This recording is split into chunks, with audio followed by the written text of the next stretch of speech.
Hi everyone, welcome to Creek Chat with Venkatesh. India Sri Lanka మధ్య third and final ODI ఈరోజు మధ్యాహ్నం 2:30కి అదే వేదిక RPS stadium R Khettarama stadium in Colombo జరగబోతుంది. ఈ మ్యాచ్ మనకి చాలా ఇంపార్టెంట్. అదేంటి నువ్వు ఎప్పుడు అంటావు కదా బయాలెటరల్ సిరీస్ ఓడినా గెలిచిన పెద్ద ఇంపార్టెన్స్ లేదని. ఇక్కడ ఎందుకు ఇంపార్టెంట్ అంటే శ్రీలంక మీద మనకున్న రికార్డు తీసుకుంటే we never lost a series to Sri Lanka in this millennium. 2000 తర్వాత మనం శ్రీలంకకి అగేన్స్ట్గా ఎప్పుడు బయాలెటరల్ ఓడిఐ సిరీస్ ఓడిపోలేదు. ఇప్పుడు లాస్ట్ టైం 97లో ఓడిపోయాం వాళ్ళతో. మొత్తం 22 ఆడితే 5 ఓడిపోయాం. 5 కూడా ఎప్పుడు ఓడిపోయాం? Before the turn of the century, ఈ కొత్త శతాబ్దం రాకముందు ఓడిపోయాం. అప్పట్లో ఎలాంటి ప్లేయర్ 97 ఫర్ ఎగ్జాంపుల్ 97లో లాస్ట్ టైం మనం ఓడిపోయినప్పుడు ఎలాంటి ప్లేయర్స్ ఉండేవాళ్ళు వాళ్ళ దగ్గర? సనజయ సూర్య, అరవింద డి సిల్వా, అర్జున రణతుంగ, ముత్తయ్య మురళీధరన్, చెమిందవాస్, అద్భుతమైన టాలెంటెడ్ టీం ఉండేది. 96లోనే కదా వాళ్ళు వన్డే వరల్డ్ కప్ కూడా గెలిచారు. సో అలాంటి టీమ్స్కి అగేన్స్ట్గా ఓడిపోయాం. కానీ శ్రీలంక ఆఫ్టర్ నేను చెప్పిన పేర్లు వాళ్ళందరూ నిష్క్రమించిన తర్వాత మళ్ళీ వాళ్ళకి సిమిలర్ కైండ్ ఆఫ్ టాలెంట్ రాలేదు. Of course Mahela and Sangakkara period చూసాం మనం. బట్ వాళ్ళిద్దరు తర్వాత కానీ మహిళా సంగార ఉన్నప్పుడు కూడా టోటల్ టీం అంత గొప్పగా లేదు. సో ఆ నేపథ్యంలో 97లో ఓడిపోయాం. మళ్ళీ ఇప్పుడు ఈ శ్రీలంక టీంకి అగేన్స్ట్గా మనమేమో ఫుల్ స్ట్రెంగ్త్తో ఉన్నాం. వాళ్ళకి ఆల్మోస్ట్ వాళ్ళ బౌలింగ్ లైనప్ అంతా కూడా సెకండ్ స్ట్రింగ్ బౌలింగ్ లైనప్. అక్కడ హసరంగా లేడు, మధుశంక, తుషార, చెమీరా, నేమ్ ఇట్, ఎవ్వరు కూడా మెయిన్ వాళ్ళ ఫస్ట్ చాయిస్ బౌలింగ్ అటాక్ ఎవరు లేరు అక్కడ. ఈ కొత్త వ్యాండర్సేలు వీళ్ళందరూ ఉన్నారు. సో వాళ్ళ చేతిలో ఓడిపోవడం ఏంటి? సో ఇది must win game for India. కనీసం సిరీస్ డ్రా చేసుకున్నాం అనిపించుకోవడానికి, పరువు దక్కించుకోవడానికి చాలా ఇంపార్టెంట్ ఇది. అందుకని ఈ మ్యాచ్ చాలా ఇంపార్టెంట్. బట్ గెలవాలి.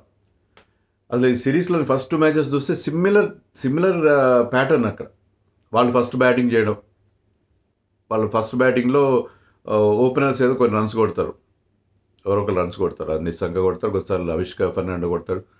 తర్వాత కొలాప్స్ ఉంటుంది. చివరిలో ఆ 21 year old ప్రామిజింగ్ యంగ్స్టర్ దునీత్ వెల్లాలకే వస్తాడు. అతను ఇంకో 2-3 కలిసి టైలెండర్స్ కలిసి బ్రహ్మాండమైన రికవరీ తీసుకొస్తారు. ఒక స్టేజ్లో వాళ్ళు 150, 160 చేస్తారనుకున్న వాళ్ళు 230, 240 చేస్తారు. తర్వాత ఇండియా బ్యాటింగ్ వస్తారు. రోహిత్ శర్మ బ్రహ్మాండంగా ఆడతాడు. బ్రహ్మాండంగా ఎట్లా ఆడతాడంటే T20 ఆడినట్టు ఆడతాడు. వన్డేలో T20 ఆడినట్టు ఆడతాడు. అతను కొట్టిన 122 రన్స్ ఈ సిరీస్లో దాంట్లో 90 రన్స్ బౌండరీస్ అండ్ సిక్సెస్ ఫోర్స్తోనే వచ్చినాయి. సో రోహిత్ శర్మ బ్రహ్మాండంగా ఆడిన తర్వాత మళ్ళీ ఆ మిడిల్ ఓవర్స్లో మన వాళ్ళు కొలాప్స్ అయిపోతారు. టక్క వికెట్లు పడితే శ్రీలంక స్పిన్నర్స్ మన మీద పూర్తిగా ఆధిపత్యం చెలాయిస్తారు. మన వాళ్ళకి బాల్ ఎక్కడ పడుతుందో తెలియదు, ఎలా టర్న్ అవుతుందో తెలియదు, గుగ్లీనో తెలియదు, లెగ్ బ్రేక్ తెలియదు, ఫ్లిప్పరో తెలియదు, ఏం తెలియదు. సో ఇలాంటి ఒక విచిత్రమైన పరిస్థితి మనం చూసాం ఫస్ట్ 2 మ్యాచెస్లో. అండ్ కొలాప్స్ అయిపోవడం మనం. చివరిలో ఈ అక్షర్ పటేల్ మోస్తరుగా ఆడతాడు. కానీ ఆఖరికి వచ్చేసరికి ఒకటి టై అయింది, ఒకటి ఘోరంగా 32 రన్స్తో ఓడిపోయాం. సో సిమిలర్ ట్రెండ్ కంటిన్యూ అవుతుంది. ఈ ట్రెండ్ బ్రేక్ చేయాలి. ఎలా బ్రేక్ చేయాలి? టాస్ గెలిస్తే ముందుగా మనం బ్యాటింగ్ చేయాలి. పిచ్ సిమిలర్గా ఉంటుంది, ఏం తేడా ఉండదు. అదే వెన్యూ కదా. వాళ్ళు ఎందుకు మనకి ఈసారి డిఫరెంట్ పిచ్, స్పిన్ తిరగని పిచ్ ఇస్తారు, మళ్ళీ అలా స్పిన్నింగ్ ట్రాక్ ఇస్తారు. ఎందుకంటే that has been their success formula. ఇంకా ఎక్కువ టర్న్ అయ్యే పిచ్ ఇచ్చినా ఆశ్చర్యం లేదు. సెకండ్ మ్యాచ్ జరిగినప్పుడు ఆ పిచ్లో ఏంటంటే ball was keeping very low. అందుకే ఎక్కువ ఎల్బిడబ్ల్యూలు చూసాం. ముఖ్యంగా సిరాజ్ అవుట్ అయిన బాల్ చూడండి, అది అసలు did not get up at all. So అలాంటి సిచ్యుయేషన్ ఉంటుంది. మనం బ్రేక్ చేయాలంటే మన 11లో మార్పులు చేసుకోవాలి, మన అప్రోచ్లో మార్పులు చేసుకోవాలి. ఆల్రెడీ రిపోర్ట్స్ వస్తున్నాయి, మన వాళ్ళు they are using footwork in the నెట్స్లో మన వాళ్ళు ఏంటంటే క్రీజ్ టైడ్గా ఉండిపోతున్నారు. క్రీజ్ దాటి వెళ్లకుండా డౌట్లో వెళ్తున్నారు. అలా కాకుండా కౌంటర్ అటాక్ చేయాలి. Go down the wicket and take on the spinners. So అలాంటి అప్రోచ్ నెట్స్లో ఆల్రెడీ చేస్తున్నారని మనకి అక్కడి నుంచి రిపోర్ట్స్ వస్తున్నాయి. సో వాటెవర్, మా అప్రోచ్ మారాలి, టీంలో కూడా మార్పులు చేయాలి. నేను పంత్ ఎంట్రీ పక్కాని తమ్నైల్ టైటిల్ పెడుతున్నాను, బాగానే ఉంది. అది పెట్టాను కానీ నాకు నమ్మకం లేదు దొరా అది జరుగుతుందని. ఎందుకంటే గౌతమ్ గంభీర్ ఏరాలో ఎప్పుడేం జరుగుతుందో తెలియట్లేదు. ఎక్స్పెరిమెంటేషన్ చాలా ఎక్కువగా ఉంది.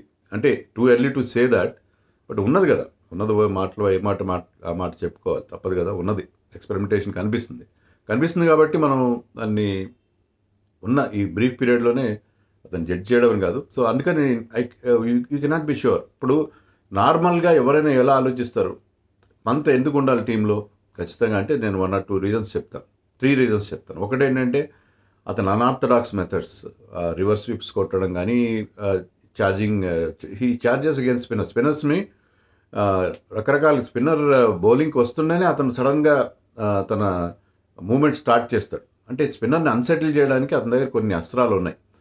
So he can unsettle spinners.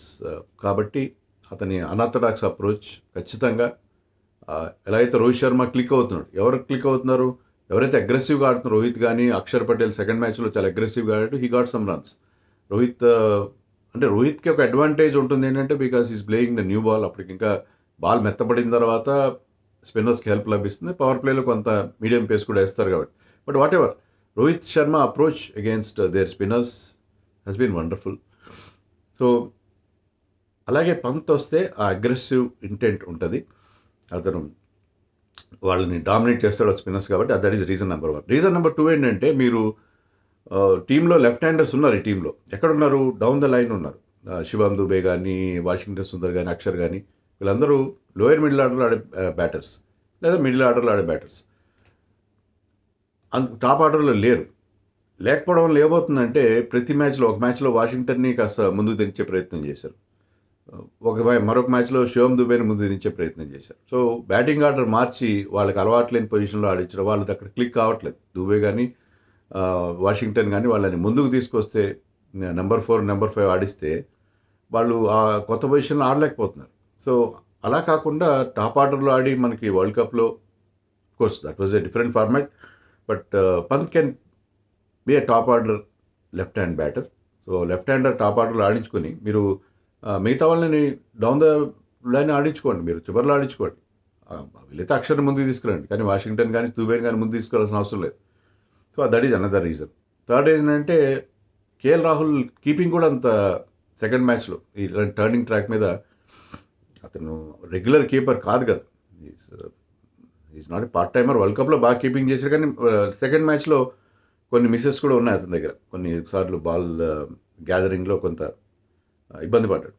So ఈ 3 రీజన్స్ చాలు పంత్ని ఆడించిన. అది కన్వెన్షనల్ విజ్డమ్, కానీ గౌతమ్ గంభీర్ దగ్గర కన్వెన్షనల్ విజ్డమ్ ఉండదు. హీ హాజ్ గాట్ వన్, అంటే అతని మైండ్ సెట్, అతను తీద ఎవరి మాట వినడు అన్నట్టుగా ఉంటాడు. మరి అతను అయితే మరి ఆడిస్తాడని నాకైతే నమ్మకం లేదు కంప్లీట్గా.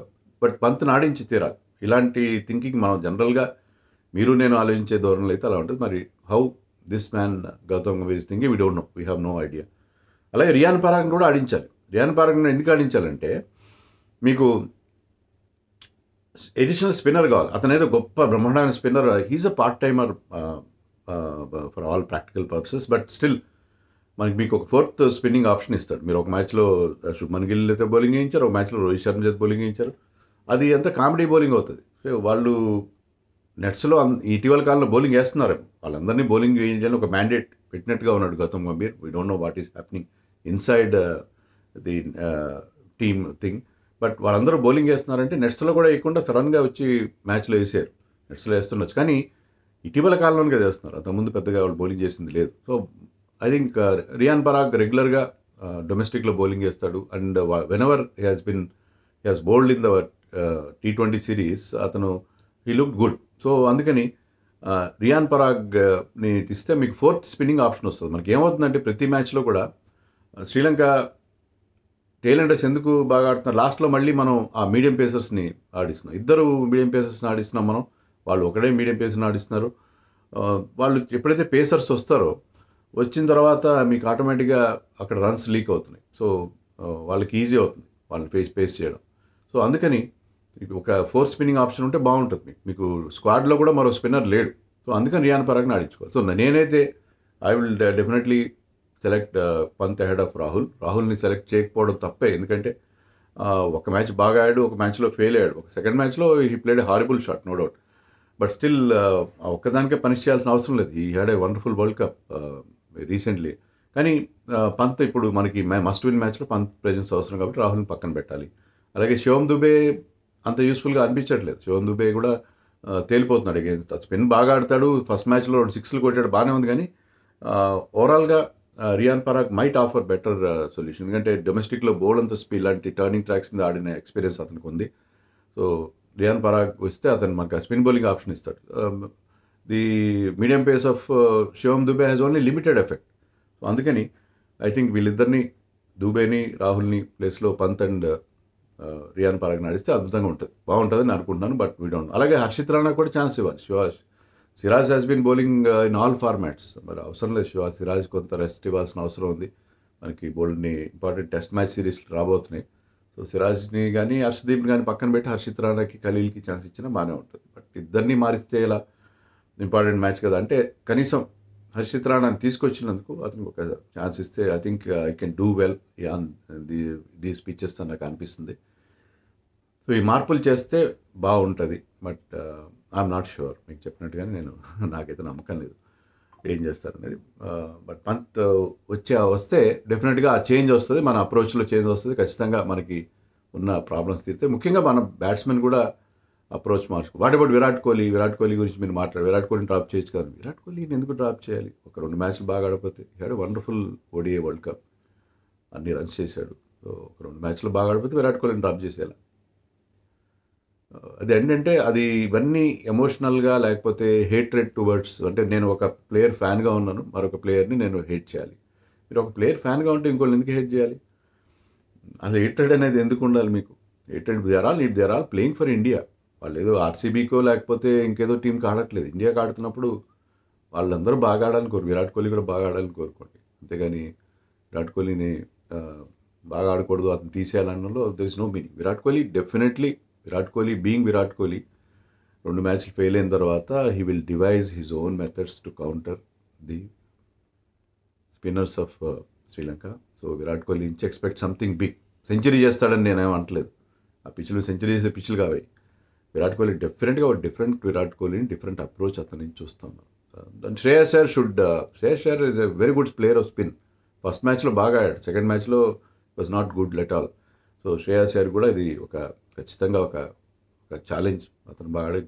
గిల్ సెకండ్ మ్యాచ్లో బాగా ఆడాడు. He has that advantage of playing new ball ఆడే, హార్డ్ న్యూ బాల్ ఆడే ఒక అడ్వాంటేజ్ ఉంది. దాన్ని 35లు 30లు చేయడం కాదు, దాన్ని you should make it count. ఒక స్టార్ట్ దొరికిన తర్వాత దాన్ని you should make it count. So ఇది challenge for Indian top order. Mainly top order మళ్ళీ మేము స్పిన్ ఆడలేము అని అనిపించుకుని ఒక మెసేజ్ మీరు ప్రపంచానికి ఎందుకు పంపిస్తున్నారు?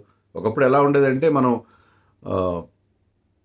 మిగతా దేశాలకు మిగతా ఏ టీం అయినా ఇండియాకి వస్తే మనం వాళ్ళకి ఆ స్పిన్ టెస్ట్ పెట్టేవాళ్ళు. టీంలో స్పిన్నర్స్తో నింపేసి వాళ్ళ మీద అటాక్ చేసేవాళ్ళు. ఇప్పుడు ఎలా అయిపోయిందంటే ఇండియా మీద అలాంటిది ప్రయోగిస్తున్నారు. వాళ్ళు ఏం చేస్తున్నారు? స్పిన్ ట్రాక్స్ చేసుకుని ఐదుగురు స్పిన్నర్స్ని ఆడించుకొని, సో మన we are getting the taste of our own medicine. This is quite alarming. It is sending some wrong signals. ఈ ట్రెండ్ని బ్రేక్ చేయాలి అంటే, అందుకే ఈ మ్యాచ్ చాలా చాలా ఇంపార్టెంట్ మ్యాచ్. సో ఈ మ్యాచ్ వర్షం కూడా ప్రమాదం ఉందంటున్నారు, పెద్ద ఉండకపోవచ్చు, కానీ వర్షం లేకుండా ఫుల్గా జరగాలి. ఇండియా కమ్బ్యాక్ కావాలి. శ్రీలంక స్పిన్నర్స్ని our batsmen should put them in their place. వాళ్ళకి ఒక లెసన్ నేర్పించాలి. మన సుపీరియారిటీ చూపించుకోవాలని నేను ఎక్స్పెక్ట్ చేస్తున్నాను. సో చాలా ఎక్సైటెడ్గా వెయిట్ చేస్తున్నాను మ్యాచ్ కోసం కదా.